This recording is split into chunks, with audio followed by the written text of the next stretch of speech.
Your DMs have to be flooded. Oh, disgusting. What is the worst DM you've ever gotten?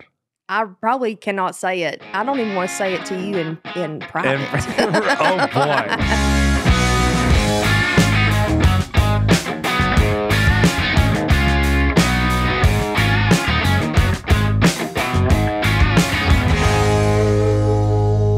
What is up, guys? Welcome to the 615 House Podcast. We are back. We got an awesome guest today. She grew up in Eastern Kentucky, and she is known for her rowdy country roots. She's got a fan base named The Ride or Dies, which we're going to have to talk about. She's a good friend of mine. She's been around the 615 House a bunch. You've probably seen her in our videos, but she just had a really cool moment happen. She had a song, Rest in Peace, that blew up on TikTok. I mean, blew up. Like, you couldn't open the app and not see her song. And it's already done 1 million streams in a couple weeks. So I'm super pumped to talk about all the amazing things in Miss Taylor Austin Dye's world. What's going on? What's up, Chris? How are you? Good to see you, buddy. It's so good to see you. How you been? I've been fantastic. Good, It's been far too long since I've seen you. Yes. And, we're going to get into it. So I may or may not have taken a shot before this. I just wanted to, calm the nerves. You didn't Did you tell me want that. We might take a break here in a minute. I maybe this was wrong, but I kind of assumed that you maybe had taken one when you showed up. I just feel like you're a whiskey gal. Sober as a judge. Really? Sure am. Good for you. I mean, it is. Yeah. Yeah. It is. It's a time of the day. Well, maybe tonight I'll see you at Red Door or something. Yeah, for sure. Oh my God. You're like, how does it feel to be like TikTok viral now? Well, I'd actually never had a video hit 1 million views before now. But now I've got all kinds. So it's kind of crazy. Yeah, but it didn't hit like 1 million views. It hit like 7 million views. It's a lot though. Can you go anywhere and not be recognized? Like, how many people are coming up to you now? You know what? I have been getting recognized recently, which is kind of cool. It was weird because I'm really into like vintage tees and vintage like hats and, just all kinds of vintage NASCAR wear. So I was on Poshmark. This is weird. Yeah. And I bought this hat, this vintage NASCAR hat off of a guy, and I buy it, like whatever. And he DMs me on Poshmark, which is kind of weird. And I was like, this is strange. And he was like, hey, this is really random, but are you Taylor Austin Dye from TikTok? And I was like, I mean, I guess, yeah. And he was like, man, I keep watching all your videos. I just went down the rabbit hole last week of all your stuff. I love your new song and everything. He's like, well, I just wanted to say hey and hope you enjoy your new merch. And I was like, thanks. That's awesome. But that was kind of cool. Just like, I was randomly shopping at like 3 a.m. on Poshmark, and this guy hits me. See, I feel like that's how you know you go viral is when it's not like Instagram DM, but it's like the Poshmark DM. It's like the most random place. This is some next level shit. No, but the song is so good. Thank Rest you. in peace. I mean, it's been out for what, 3 weeks now? 3 weeks. 1 million streams. Yeah, across platforms we're well over 1 million streams. So it's kind of crazy. I've never really had that happen so quickly before. Right. That's like what, like, I don't know. Don't ask me the math. Lord have mercy. Some $1,000 of money. Enough money to record your next song. Fingers crossed. Right. Starving artist. But I mean, it's been awesome. Like, talk to me a little bit about that song. Like, when you posted it, was your phone had to have just been lighting up like every second. It was crazy because we wrote this song and we obviously loved it, but then everyone was kind of like, oh, I don't know. It's kind of a sensitive subject matter and, it could be touchy and, it's a story song. So people might not have that attention span, because of TikTok. Right. But I was like, hell with it. I'm going to just post it. We love the song. So posted it. And then we noticed it was like banging and woke up the next morning. It had already hit 1 million, in less than like 10 hours, I think. And so all my co-writers and everyone was texting me and my whole team. They're like, hey, what's going on? I was like, you tell me. I don't know. But it was crazy. It was just like one after the other. And all the comments were like, release this right now. So we didn't actually have it cut. That was honestly the demo. So you wake up, you have a viral song, and it's not even recorded. No. And you're like, oh, that was the in the room demo. Yeah. And the funny story is I didn't even recut vocals. I went in and flew like a couple words. And what you hear in the song is my in the room that day demo vocal. Really? Yep. That's like as real as it gets. Yeah. You're like, And screw everyone's another over vocal here- take. You know? Everyone's over here crying, auto-tune. I'm like, if Yeah. you only knew that was Right. from the demo, that vocal was. So That's amazing. Well, the record Yeah. sounds great, and we're it's super happy fantastic. with it. And I could be wrong, but didn't you have like 20,000 pre-saves on that song or something like ridiculous? Yeah, it was 15,000, almost 15,000 pre-saves, which is unheard of. Isn't that like mind-boggling to think? Like, I mean, Yeah. millions of people are seeing this, but like 15,000 people like pre-save your song. I mean, that's enough to fill 15. out like pretty much Bridgestone Arena. I mean, yeah, it's easy to kind of get disheartened at some numbers when everything's like, oh, in the millions and the millions. But when you think of 15,000 people in a room, that's insane. It is. So, I mean, and then because of that, it ended up charting. It debuted at number 3 on the iTunes charts, right under Morgan Wallen. So I'll take it. He had the number 1 and the number 2 spot. You got to get that framed as like you and Morgan Wallen just hanging out at the top like of the if charts. I have to be beat out by somebody, I guess Right. Morgan Wallen's all right. You know? That's unreal. I do think, like, to your point about people pre-saving it and like loyalty, you've built such an awesome fan base on TikTok, and you're going to be at 1 million followers. They're the best. The best people. Which is insane. And I feel like you have like a really the ride or dies, like you have a cult following too. Like when did the whole social media thing start for you? Like when did you get on TikTok? Well, I started TikTok, I think, about when everybody else did in 2020 when the pandemic hit. And I was just, when I moved to Nashville, I moved in 2018. So for 2 years, I had been grinding on Broadway, just paying the bills like that. I never actually worked a technical job. I just sang full time. Where were you playing on Broadway? Oh gosh, everywhere, dude. I didn't do the Tootsie circuit. I pretty much did everything but the Tootsie circuit. So I was at Luke Bryan's, Jason Aldean's, Tequila Cowboy, Margaritaville. 4-hour cover gigs for like chicken fingers and I was doing, at some point, probably like 7 to 10. I think at one point I did 12 gigs a week one time downtown. How did you not blow out your voice? I did.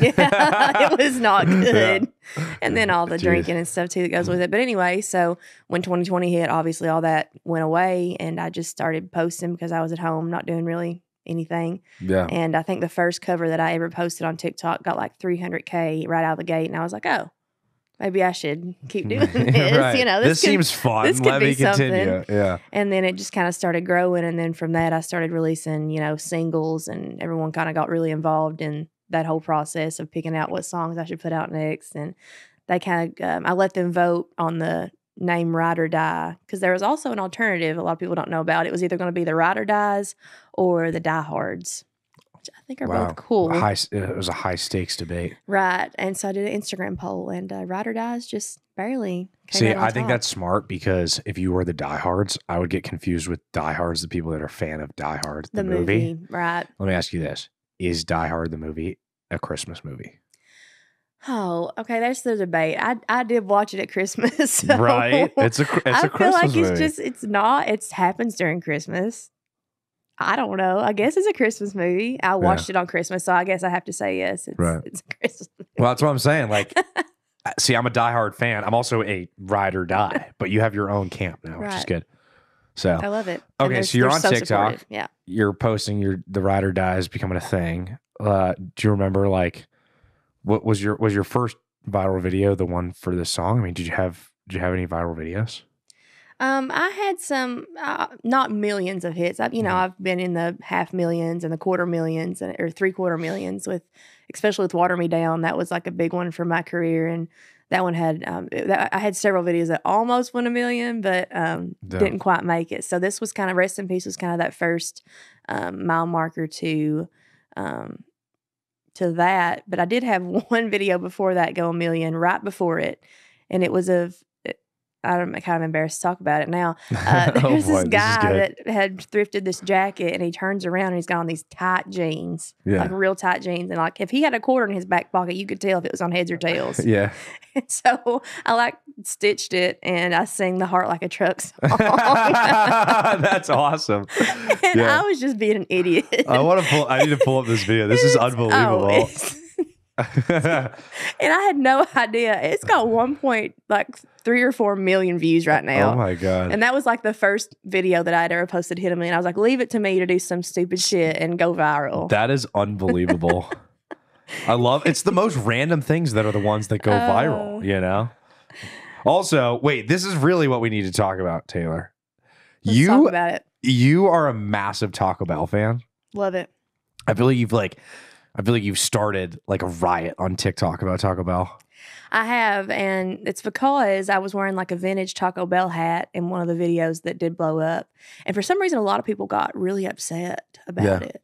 They're like, you're unhealthy. That's why you're fat. Like, hope you enjoy diarrhea. Hope you enjoy eating garbage. I'm just like, can we just let people enjoy things? Yeah. Like, I love Taco Bell. I will stand by Taco Bell until I die. Yeah. If I could have a Taco Bell sponsorship, a Mountain Dew sponsorship, and a bourbon sponsorship, You'd be all right. I would be set for life. That's my go. top three. The big three. You heard it here first. I hate that people like. How do you deal with the hate on TikTok? It's so annoying. See, I literally don't care. Why can't more people be like you? Like literally, I had Katie McGuire on our prior podcast, and he was talking about like how he like can't stand the hate and it gets all in his head and it messes him up or whatever. I'm like, why can't you just like forget about it and move on? Listen, I did a whole video about this too. But so when I was 15, I went on American Idol, and I'm from a very small town, and I'll make this short. Very small town, a lot of haters on the internet. So they posted to this anonymous website, and it was like 160 pages of just really shit talking me. Yeah. And so I kind of from an early age, I've been used to the internet bully type situation. So now I'm just like, I really don't care. But sometimes I will say that I get on there and I'll be like replying back just because I'm like, okay, Dale, like, what do you got to say? You have a picture of a semi for your profile picture. Like, Shots what fired. do you got to say? Do you have any beef with any TikTok account? Like, is there anyone that just keeps commenting on your stuff that you just want to call out? There's this one dude I had to block on Facebook because this did kind of hit me a little bit because he was like, you know, I'm from Kentucky, and from about 2 minutes after meeting me, I'm going to mention that I'm from Kentucky. Like, right. And this guy was like, this girl don't give a shit about Kentucky. She don't do nothing for here. She hates her home, and she's too big for her britches. That, I mean, he would comment this on every video that I had and every post. And just this big rant. And come to find out, he was just mad because I wasn't responding to his DMs. Found that out later. But that's like, I was like, that's absolutely not true. I was like, I literally have done hundreds of $1,000s of charity with Halfway to Hazard, with Tigger and Brown. I did flood relief when the flood happened this past year. So it's like, that kind of hit me a little bit. I was like, I do got beef with this guy. But it turns out he was just like, I guess a horny dude. I don't know. He was just looking for the reply back. Yeah, he just wanted that attention. Speaking of which, your DMs have to be flooded. Oh, disgusting. They're disgusting? Disgusting. What is the worst DM you've ever gotten? I probably cannot say it. I don't even want to say it to you in private. Oh, boy. Oh, my God. Do you have one that you're comfortable I will tell you, sharing? this one was pretty funny. I did a question and answer on my stories the other day, and there's a bunch of gross men's like, oh, what's your tit size? Like, what size bra do you wear? So one of them, I clicked on it, and it's a guy, and in his profile picture, it's him and his wife. And then in his bio, it says, husband, father, and stepdad to be.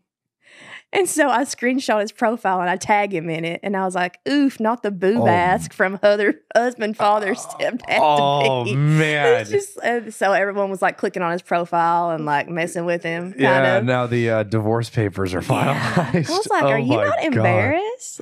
Like, that's terrible. Yeah. Wow. So there's a lot of stuff like that. Yeah. Most of the time I think it's pretty funny, but some people are just really, they just get really, I don't know whether they're just looking for that response, you know, or what. They're just really bothered by my existence, which is interesting. I mean, look, all PR is PR, right? Like, you know, that those tattoos and that nose ring's not attractive. I'm like, well, that's great because I'm not trying to attract you. Especially like back to the, you have a semi as your profile picture or a motorcycle. Like, right. Well, what makes you think? Yeah. What gives you the right? Yeah. Speaking of which, I personally find your tattoos and your style to be super unique and cool. Thank you. Do you make your own hats? Actually, this hat, I mean, I didn't technically make the feather band, but I bought this hat at a Western store, and then this hat, we attached this feather band separately. So, I mean, I guess it's kind of like a custom type deal. Yeah, no, it's cool. But I do wear a lot of custom made hats, like from different custom hat makers around town and stuff. So Yeah. No, it's cool. It's like it's your thing. I mean, I feel like I never see you perform without it. I love hats. You don't want to see without my hat. I got permanent hat hair. Yeah, me as well. Mine's just baseball caps. But you also, how many tattoos do you have? Oh gosh, probably upwards of 20 something. I don't know. Yeah. Do you think you're just? I haven't counted in a while. Are you just gonna get the full sleeves and body and the whole? Well, this sleeve I just finished. Yeah. And I actually have a tattoo appointment on Saturday in Kentucky. We're playing some shows in Kentucky, so I have a tattoo appointment with my guy. Me and Ben are getting tattoos together, so really should be interesting. Yeah. What are you getting a tattoo of? This is super niche, but there's this song called Muskrat Love. It's from like the 80s, and we're getting Muskrat Susie and Muskrat Sam. Really? That's awesome. It's very like, if you know, you know. But yeah. Oh, man, husband and wife just getting tatted up. That's good. I have to ask. I told myself I wasn't going to ask this. I stumbled upon a video of you signing a women's breast the other day. Yeah, you probably saw me signing Lulu's titties. Who's Lulu? So she's a friend we've made down in Alabama. She comes out to all the shows now, and we just love her. So is that a common thing for you to? Yes. Mm-hmm. How many breasts would you say that you've signed? Chris, I've signed a lot of titties in my day. Actually, I don't know why. It's just... Have you ever done male? Of course, yeah. Okay. On those, I usually write property of, and then I sign my name. Yeah, there you chest. Go. Yeah. But just if you come out to one of my shows, you know that by the end of the night we get a little rowdy. So I feel like everyone's kind of taking their shirt off at some point, running around. It's kind of the vibe. I don't know. It just happens. There's always a Sharpie floating around. It's like, hey, sign me. Here we are. Yeah. Wow. Yeah. Okay. Sounds like I've signed all kinds of things. Yeah. What's that supposed to mean? I'll leave it to the imagination. Right. And moving on to the next segment of today's podcast.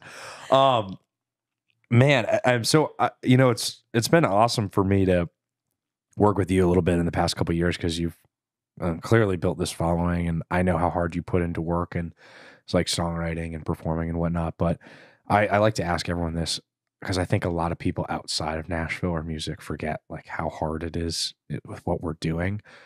Like, can you just go through a typical day as an artist in Nashville? I can go through my day to day because I feel like that's kind of a good representation. Yeah, can you go through your day as an artist in Nashville? This is actually the second podcast that I'm doing today. So I woke up this morning, got ready. I did a podcast. It was over the phone for another magazine that I kind of have a relationship with. Yeah. And then I had 2 meetings over the phone between then and now. Now I'm here and I have my content, Katie Couch, shout out. I've got her with me here today. Katie. And we're kind of doing a day in a life thing. We do a lot of content. She's been helping me a lot, she's kind of follow me around type thing. I don't know. She probably hates her life by now, but so now after that, I'm going to go have dinner. I actually not got to eat yet today, so looking forward to that. Yeah. And then going to do some more content later on this evening, and then I go home and edit videos. Then tomorrow I have a rehearsal, and then we've got shows all weekend. So it's just kind of we're hitting the ground running every day, and it's always jam packed with music and making the content, because now, like 10 years ago, you didn't have to do all the content shoots and everything like you do now. I know, so it's different. It just adds a whole nother element on top of writing and recording, and it's just that whole other. It takes a lot of time. So, how much of your day would you say is content versus songwriting, recording? Oh, we crank out a song usually in 3 hours when we're in the writing room, and I feel like. But for content, we'll spend a couple hours in the evening shooting, and then she'll go home, upload it to me, and I'll spend, 3 or 4 hours editing all those videos and pictures and everything and getting them in the drafts and ready to go. So Yeah. I'd say I'm spending way more time on content right now than I am on actually I know, stuff, it's which crazy. is crazy. But it's like you have to do it, you Right. know? Do you think TikTok is helping or hurting the music industry? I think in different ways, both. Mhm. Like I don't know if I would be where I am without everyone being able to find me and it like giving me such a reach and to people that I would have probably never had that kind of reach to before. Like my song, I just got word a couple days ago that my song's still number 6 in Ireland. Like obviously I'm not over in Ireland doing anything. So that Shit, you gotta get a tour over there. Yeah, TikTok is like really pushing, people that I just otherwise would not have the ability to meet or have my music introduced to. So I think it's great for that. But in the creative aspect of it, it is, I'm so grateful for it. Don't get me wrong, but it is a little draining sometimes to, Oh, I'm sure. sit and edit content when your eyes are crossed for 4 hours at night, like after you've already had a full day of, but you got to do it. So Right. I just do it, put my head down and go on. Yeah. How do you get like social media anxiety? No, I just got regular old anxiety. I love that. Yeah. Well, I feel like, so a lot of people look into like the views and like you spend hours editing stuff and you wake up the next day and it's got. Oh, no, that really 200 pisses me views. off. Yeah. I just like, okay, well, I'll try again tomorrow, I guess. So it motivates you. Yeah. If anything. I just keep going, Yeah. Some things are not going to hit and that's fine. I know Right. that. What's the goal for you?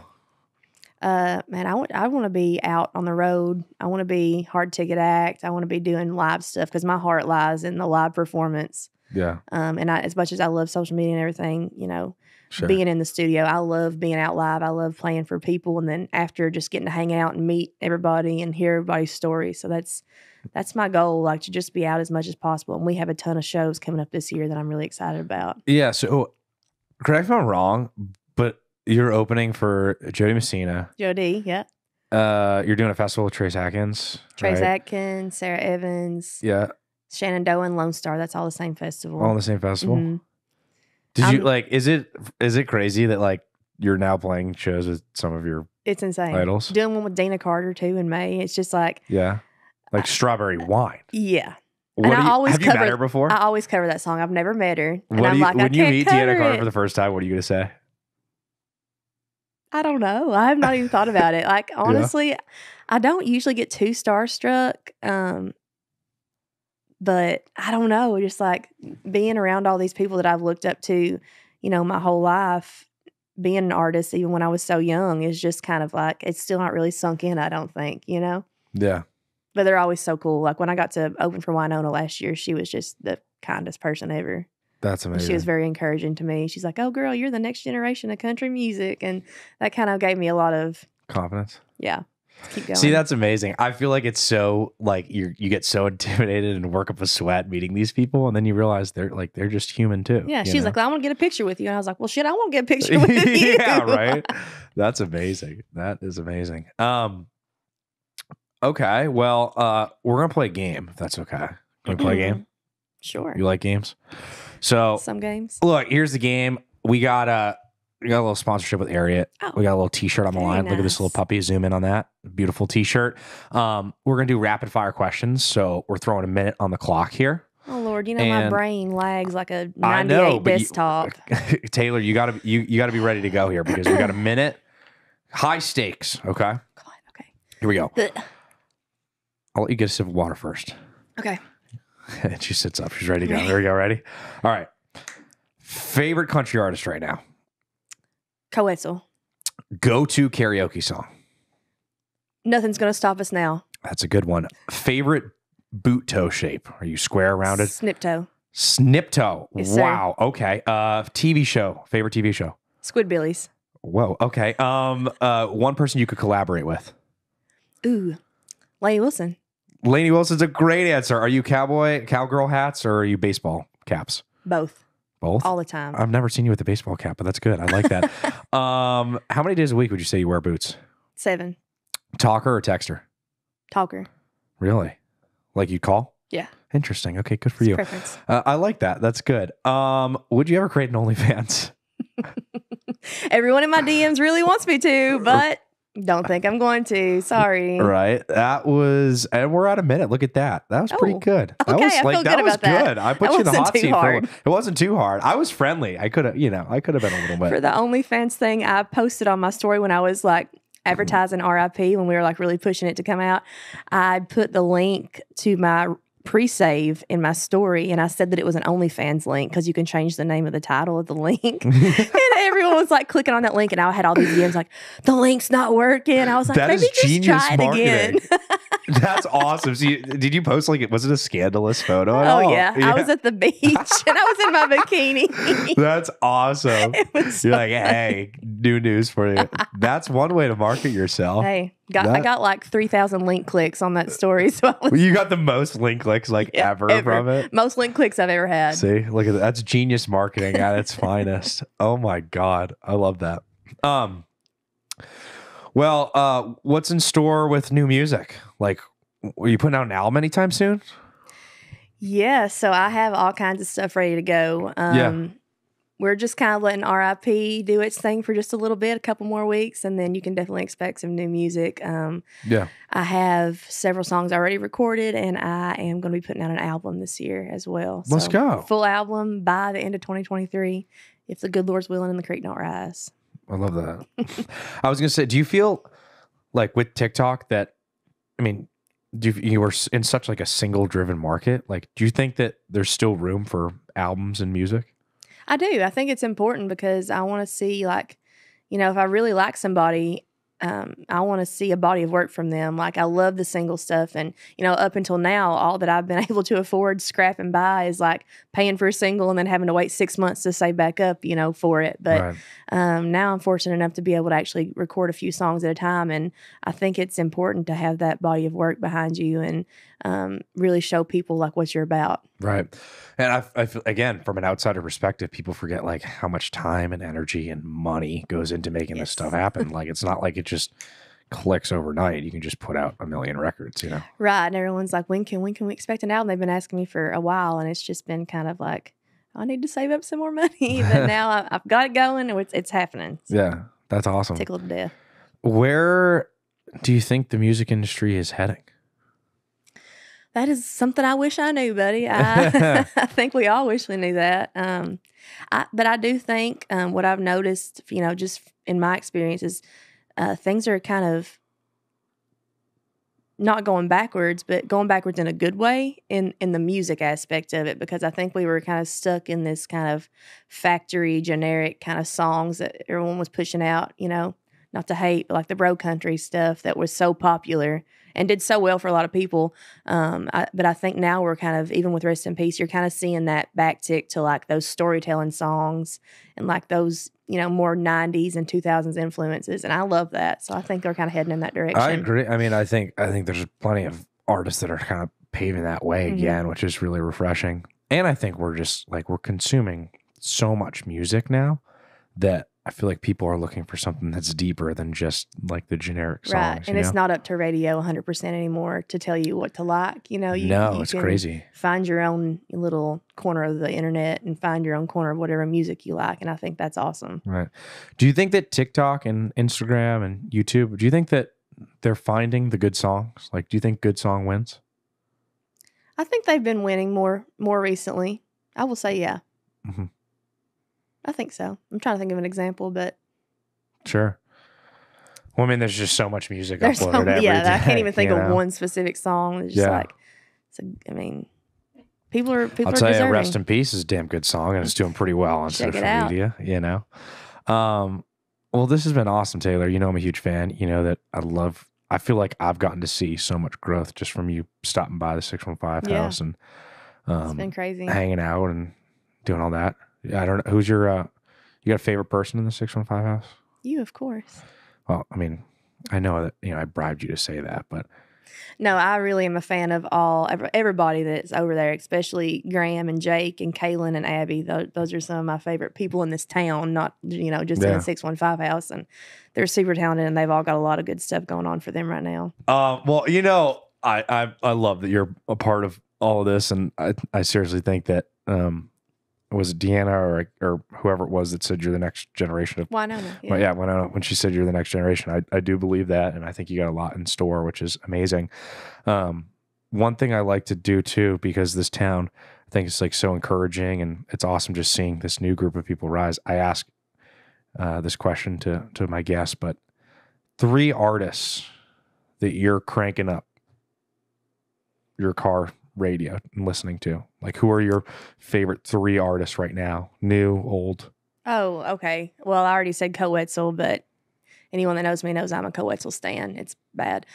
Corey Kent is somebody who I've just been absolutely loving. He has been just all his back catalog too is great. We're going to see him next weekend in Georgia. I'm really excited. So I've really been listening to a lot of his stuff.